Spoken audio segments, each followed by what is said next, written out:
Hello team, welcome to another ATP Geopolitics video with myself, Jonathan MS Pearce, Ukraine War Frontline update for the 22nd of February 2024. If you don't know what the lines on my map mean, please check out the key on the screen at the moment. Pause the video.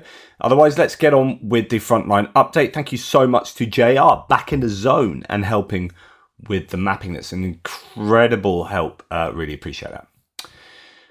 Going to the northeast from Kupiansk to Svatovo to Kreminna. Just before we go into individual place analyses, such as Sinkivka up there, there is a little bit in the ISW, or at least they've done a separate sort of report. I'm not going to go to the original report, but just their synopsis on Twitter. So, new Russian forces are conducting a cohesive multi-axis offensive operation in the Kharkiv-Luhansk sector in pursuit of an operationally significant objective for nearly the first time in over a year and a half of campaigning in Ukraine. And this is really significant to know because basically Russia have been dreadfully ineffective for 2 years of war. I mean, up until now, the best thing they've done is operationally withdraw from Kherson. That was very successful. They did a good job there. They didn't lose a lot of stuff that people were expecting. But they haven't really done an awful lot. They took Bakhmut, but at a massive cost. They've actually taken Avdiivka, but I think at a cost that really wasn't worth their while. But they've taken it, okay? Now, what is going on is we're seeing attacks all up and down the front lines, right across the east and south of Ukraine. You can see here that there are a number of different units that are pushing and probing, or at least positioned in these places along this northeastern sector, the Luhansk front line going down into Donetsk. And this is concerning for the Ukrainians because they are short on manpower, and so even if the Russians aren't pushing in any given place, they need to be defending that area just in case the Russians might. And so I guess this is going back to the Russians' deep battle doctrine, which is attack everywhere, find out where there's a weakness, and pile in on that weakness. It's kind of what they did at Avdiivka, but not really. I mean, at the beginning, they just piled into Avdiivka because I think that Putin said he wanted that place. And so he wanted it before his election on March 17th. And so they piled in there and just took incredible losses. But then a couple of things happened. First, they were able to get under in the water pipes and under the Ukrainians and did that surprise attack that actually did a really good job of surprising the Ukrainians and allowing them a route into that southern area, past where they got to the industrial area and then into the dachas.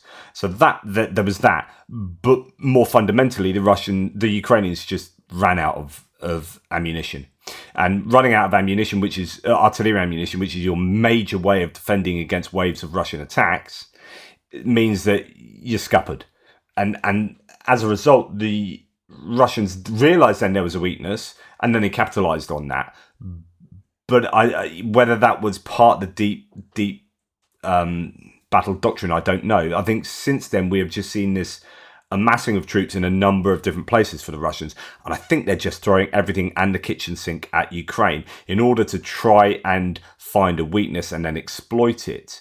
Now, let's have a look at this map here, just to give you a sense of where they're attacking in the northeast. I don't think these troops are particularly well trained and well equipped in the main. You could say that about the Ukrainians at the moment, but the Russians particularly so. But for them, it doesn't really matter. It's kind of mass has its own quality, quantity has its own quality.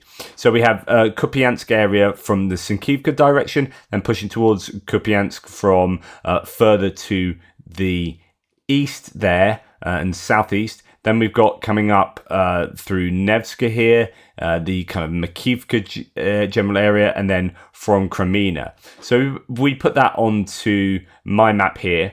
That is looking like attacking from Sinkivka down into Kupiansk, and then across from here in the Krokmalna area here that they took that village into Baivka, and they seem to be using that as a launch pad to go towards Kupiansk so they can attack Kupiansk from two directions. And then we have the Ryarodka, Makivka areas. They had a bit of joy up at Ryarodka, but it's gone pretty quiet there. But I think in Makivka now is where they are more active, so pushing to the west from there. And then a couple of prongs of this salient, Terny and Torska, pushing towards the Oskil River to the west. So that is what's going on. If we go to Sinkivka itself and we look at Surat maps, the claim is that the Russians have gained some territory into Sinkivka and also northwest of it as well. But we'll just continue with the ISW, just to I've put that on my map now. The prospects of this offensive in the Kharkiv-Luhansk sector are far from clear, but its design and initial execution mark notable inflections in the Russian operational level approach. Russians' effort to seize relatively small cities and villages in eastern Ukraine since spring 2022 have generally not secured operationally significant objectives, although these Russian operations led to large-scale fighting and significant Ukrainian and Russian losses. In other words, what they've done hitherto has been ineffective. They've lost a lot of troops. Yeah, the Ukrainians have lost some as well, but as far as the Russians are concerned, haven't really paid off at all. Russian forces likely pursued more operationally significant objectives during their winter-spring 2023 offensive, but that effort was poorly designed and executed, and its failure to make any substantial progress precludes drawing firm conclusions about its intended goals. Russian offensives to this point have generally either concentrated large masses of troops against singular objectives, Bakhmut, Avdiivka, or else have consisted of multiple attacks along axes of advance and were too far away to be mutually supporting and or divergent.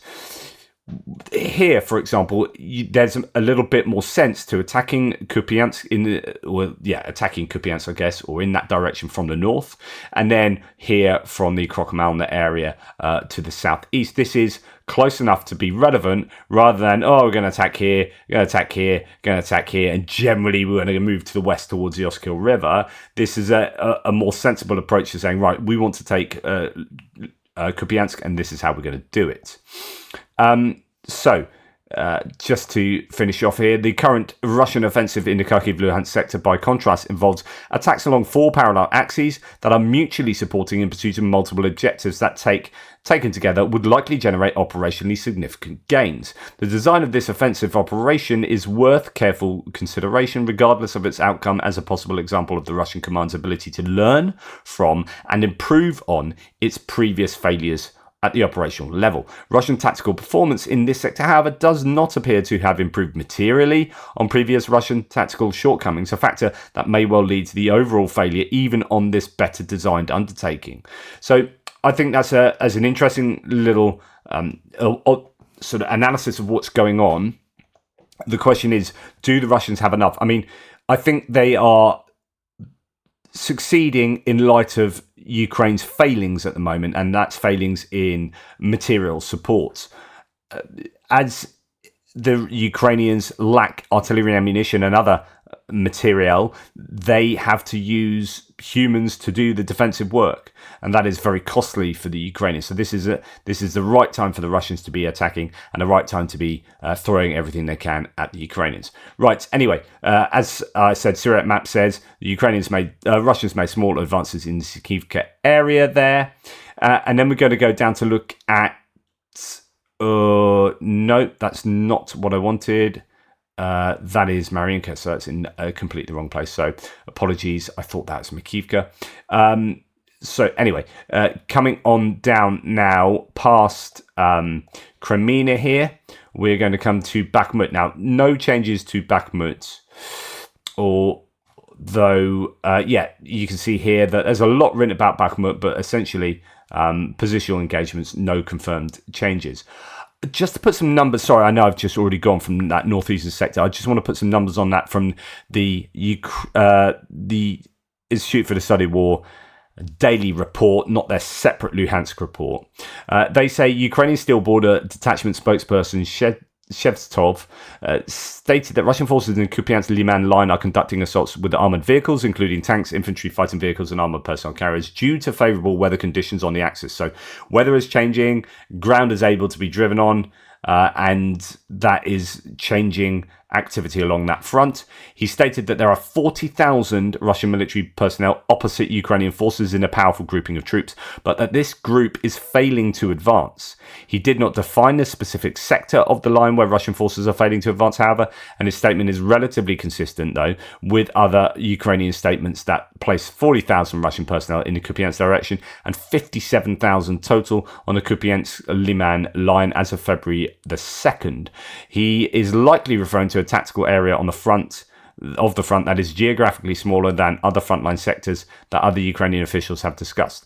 It's interesting that 40,000 are up in this area, and this has long been a claim that the Russians are massing there to attack big time, and they are indeed doing something like that at the moment. 57,000 in total, which is interesting because we heard previously there's 100,000 in this general area, and I don't know if that means that a large number of those troops have been moved off to other places like Avdiivka for obvious reasons. So although that's a large number, it might be less than we've heard before, just not sure. Anyway, back to the Bakhmut area. No changes at all. It is still difficult around there. The Russians are pushing, particularly in the Ivanivska area, towards Chasiv Yar and the Bodanivka area up here. Klishchivka, I assume, will be fairly tricky as well still. There's only one source. Two sources, to be fair. One source here, and I can't show it to you, but it shows a failed Russian mechanized attack in the Bakhmut direction. Don't know exactly where it is, but they are still losing equipment there, as they are in a number of places. And we see on the general stuff figures on a daily basis, the Russian losses at the moment are just phenomenally high in terms of equipment and personnel. And again, that could well be the case for the Ukrainians too. But the Russians are certainly losing, and here's another example where they have lost some more. There is a claim to, I think in the, where was it? It's number 51 in the Institute for the Study of War.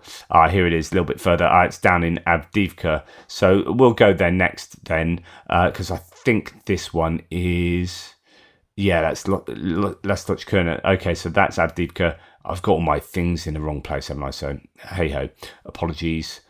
Sorry, not sorry. Right, we'll go to Avdiivka then, which is geolocated footage published on the 19th, shows that Russian forces slightly advanced on the eastern outskirts of Lastochkirna. So we'll come down from Bakhmut, not a lot happening there, and we can see that there's only one small change for the deep state maps in the area, just aligning the mapping with the other mappers to broadly take the whole of the coke plant into account. Now, there's been this fighting on the edge of Lastochkirna. Here, the geolocated footage suggests that the Russians have made some advances. So what do we have here? This is a Russian infantry fighting vehicle and infantry on armour ran over a mine barrier, the village of Lastochkirna. So again, I always question whether this represents an advance. I mean, they are troops advancing. It is an advance of troops, but I don't know that it is an advance in terms of control of territory if they have been rebutted. Nonetheless, they are certainly here and attacking in this position, so it's at least it's grey zone, and that perfectly encapsulates why Suret Maps moves their lines in the way that they do, and Andrew Perpetua, on the other hand, will be much more conservative. So he will say they've attacked there, they've gone into a mine barrier, they've blown up, they don't control that area, they're trying to attack it, it is grey zone. So this would indicate that, to me, that Andrew Perpetua is correct and Surat Maps is overconfident in what the Russians control. However, generally speaking, at the moment, what happens is that will eventually be Russian control, because the Russians are moving forward and they'll attack. They'll eventually take it, and then they'll attack in the next place. But as soon as they attack, Surat Maps goes, They've taken it. They control it.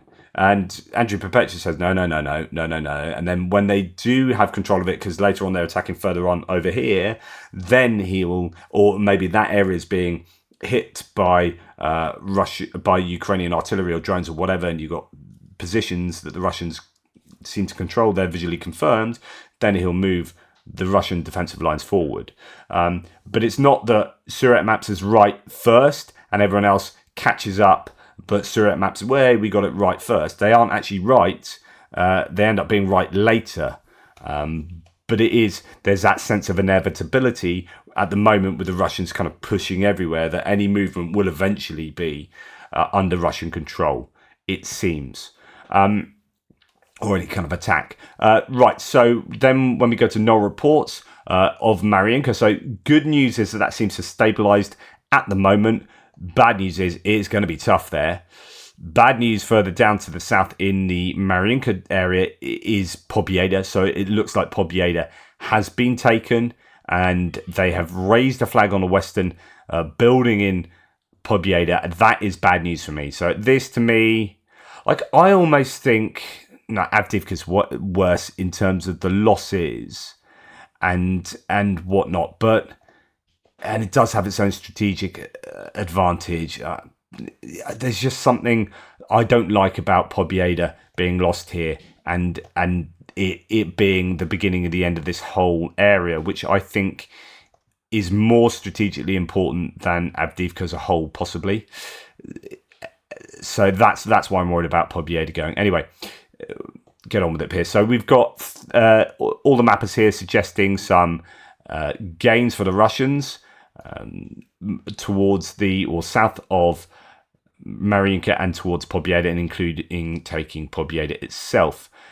So where are we? No report says south of Mariinka, Russians have installed their flag in Pobjeda, now occupying it. Focus will now be shifted south towards Novomikhailivka. I added a second map showing possible moves from Russia, focusing on encircling Novomikhailivka. Exactly what I've been talking about last however long, and why Pobjeda is indeed so important. That you can start pincering Novomikhailivka, and then that leads on to the taking of Konstantinivka. And all of this really is about equipment for the Ukrainians. Like, this wouldn't be happening if they had artillery ammunition coming out of their posteriors, more preferably out of their barrels. Russians now advancing in an additional direction, says Jay in Kyiv, the area of Mariinka. And as he says, the Republican Party's 5 months campaign to block assistance to Ukraine has been the ultimate gift to Putin, and that's how he sees that. You may disagree, or you may agree. That is a difficult sector at the moment. Then some gains for the Russians around Shevchenko, as according to, I think that colour is Surat Maps there. So they have been pushing in this area. We talked about that yesterday. Positional fighting, I believe, in Velika Novosilka. So if we go to the Institute for the Study of War, talk about Pobjeda, and then a lot of analysis that I've already given you on previous days from the ISW about the importance of Pobjeda to Konstantinivka, to Novomikhailivka, and the potential moves of the Russians thereafter. Velika Novosilka is fairly positional. It's a little bit more activity going on further to the west, though, in Robotyne, which is somewhat more worrying. So what do we have? We have some gains for the Russians, as according to Andrew Perpetua and Surat Maps, some tree lines being taken. Some Ukrainians pushing back a little bit, arguably, around to the south of Robotyne, in that area of the Alien's Head, as I talked about, which is interesting. So there is some resistance going on there, but generally the Russians are appearing to be closing that cauldron, not so much from the top though, just shrinking it from the sides, as eventually we saw in Avdiivka, not so much in the encirclement that they tried before. They actually succeed in going through. Okay, so let's have a look at some of the other sources. Robotyne Verbove says no reports. West of Robotyne, the AFU has repelled several attacks. Russians that were hiding on the outskirts were either captured or killed. So that's good news, it appears there. But then geolocated footage does show Russian advances west of Verbove, near the Surovikin line. Ukrainians actively using cluster rounds in that area. Surat Maps says that the Russian army made some advances in a small salient west of Verbove. And so you've got Verbove over here. You've got that area of still grey zone. And then moving towards Robotyne from the east. And then Rybar, the pro-Russian source, very much in line with the Ministry of Defense, says in the Orikhiv sector, so that's his Robotyne area, fighting in the center of Robotyne, Russian troops are carrying forward their offensive in the Robotyne ledge. They have managed to level the line of control in a 5-kilometer stretch to the depth of about a kilometer. So this is the claim that they are fighting well within Robotyne. In Robotyne, the fighting is taking place near the ruins of a school in the center, from where the surrounding area can be shot through. So this is very different to what everyone else is saying, and this is the claim that the Russians are well in the middle of Robotyne and they're fighting over it. Wouldn't surprise me if it's true. I think the Russians are, capitalizing on some momentum and a lack of Ukrainian boots on the ground, really, but essentially material. So that's what's happening there. And then we go to so none of it's particularly good news, is it? And then we go to Krinky, where there's no changes there, but the Russians are pushing in this area. I expect Krinky to be given up by the Ukrainians at some point fairly soon. I can't see that there's much more they can get out of staying there. It depends how much equipment the Russians have in the area. But see, the thing is, like, for the Ukrainians being there, and this is really important to note, if the Ukrainians fully pulled out of Krinky, right, then they're back on the other side of the river, and the force concentration of the Russians would be dissipated. They'd just be like, right, they're generally behind the river. There's no point being concentrated as Russian forces in this area trying to push them back. We'll just go back to being somewhat thinly arranged around here, because the Ukrainians don't have the ability really to attack. They don't have the equipment and the manpower to do another thrust. They can basically just hang on to Krinky with their fingertips, but I don't think they can mount them a much larger attack going forward. So you would get a dilution of the Russian forces around here, which means the Ukrainians would not be able to do the damage they're doing at the moment. So if you remember from this morning's video, Oleshki saw some troop accumulations, or the Oleshki Sands here, we saw some troop accumulations of Russians, a number of them, and they were absolutely hammered, and they lost large numbers of personnel. Now, if those troops in Krinky weren't there, I'm not sure that you would have got those troop accumulations over here. I'm not sure you would get the consistent degradation of Russian equipment in the area that you're still seeing. So even though I'd expect the Ukrainians to pull out, because they've already, 3/4 of their brigades have moved on to other places. You've only got one brigade, I think, holding out there. You can argue it is still worth them tenuously holding on to that position, because the Russian forces are still getting hit by HIMARS, GLSDB, and so on and so forth. And that is the value of the Ukrainians remaining there, I would argue. So anyway, the ISW says that Russian forces made confirmed advances there that we ran through yesterday, and then geolocated footage indicates that Russian forces have advanced, but Russian sources largely claim that Ukrainian forces maintain their positions there, and the Russians do not fully control it. In fact, Shoigu was attacked for lying about taking Krinky by Russian mill bloggers. I missed this part about Robotyne, where the claims the Russians have claimed to make some large advances there, which I think we've got on the map anyway. So there you go. That's the Frontline update for today. Thanks to JR again. This is not good news, although the Russians will be losing large numbers of troops and equipment, as I say every day. But if they can afford to do that at a greater rate than the Ukrainians can afford to lose theirs, then the ratios will work in favour of the Russians. I keep saying that the loss ratios for equipment and personnel really need to be at least 3-1 Russian to Ukrainian losses, and I would suggest even more than that, really, for Ukraine to be able to prevail.